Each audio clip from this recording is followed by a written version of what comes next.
أعوذ بالله من الشيطان الرجيم. بسم الله الرحمن الرحيم. الرحمن علم القرآن خلق الإنسان علمه البيان الشمس والقمر بحسبان والنجم والشجر يسجدان والسماء رفعها ووضع الميزان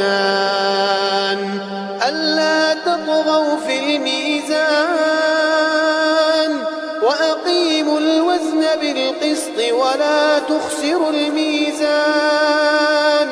والأرض وضعها للأنام فيها فاكهة والنخل ذات الأكمام والحب ذو العصف والريحان فبأي آلاء ربكما تكذبان خلق الإنسان من صلصال كالفخار وخلق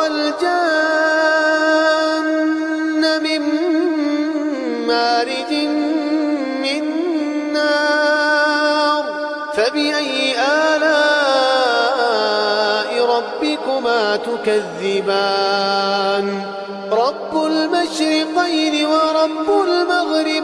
المغربين فبأي آلاء ربكما تكذبان مرج البحرين يلتقيان بينهما برزخ لا يبغيان فبأي آلاء ربكما تكذبان يخرج منهما اللؤلؤ والمرجان فبأي آلاء ربكما تكذبان وله الجوار المنشآت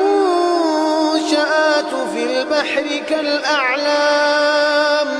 فبأي آلاء ربكما تكذبان كل من عليها فان ويبقى وجه ربك ذو الجلال والإكرام فبأي آلاء ربكما تكذبان يسأله من في السماوات والأرض كل يوم هو في شأن فبأي آلاء ربكما تكذبان سنفرغ لكم أيها الثقلان فبأي آلاء ربكما تكذبان يا معشر الجن والإنس إن استطعتم أن تنفذوا من أقطار السماوات والأرض فانفذوا لا تنفذون إلا بسلطان فبأي آلاء ربكما تكذبان يرسل عليكما شواظ من نار ونحاس فلا تنتصران فبأي آلاء ربكما تكذبان فإذا انشقت السماء فكانت وردة كالدهان فبأي آلاء ربكما تكذبان فيومئذ لا يسأل عن ذنبه إنس ولا جان فبأي آلاء ربكما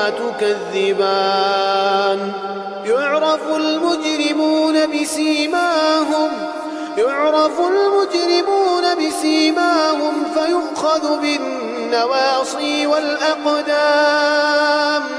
فبأي آلاء ربكما تكذبان هذه جهنم التي يكذب بها المجرمون يطوفون بينها وبين حميم آن فبأي آلاء ربكما تكذبان ولمن خاف مقام ربه جنتان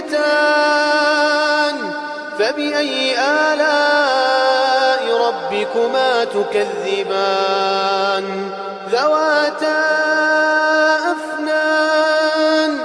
فبأي آلاء ربكما تكذبان فيهما عينان تجريان فبأي آلاء ربكما تكذبان فيهما من كل فاكهة زوجان فبأي آلاء ربكما تكذبان متكئين على فرش بطائنها من استبرق وجنى الجنتين دان فبأي آلاء ربكما تكذبان فيهن قاصرات الطرف لم يطمثهن إنس قبلهم ولا جان فبأي آلاء ربكما تكذبان كأنهن الياقوت والمرجان فبأي آلاء ربكما تكذبان هل جزاء الإحسان إلا الإحسان فبأي آلاء ربكما تكذبان ومن دونهما جنتان فبأي آلاء ربكما تكذبان مدهامتان فبأي آلاء ربكما تكذبان فيهما عينان نضاختان فبأي آلاء ربكما تكذبان فيهما فاكهة ونخل ورمان فبأي آلاء ربكما تكذبان فيهن خيرات حسان فبأي آلاء ربكما تكذبان حور مقصورات في الخيام فبأي آلاء ربكما تكذبان لم يطمثهن إنس قبلهم ولا جان فبأي آلاء ربكما تكذبان متكئين على رفرف خضر وعبقري حسان فبأي آلاء ربكما تكذبان تبارك اسم ربك ذي الجلال والإكرام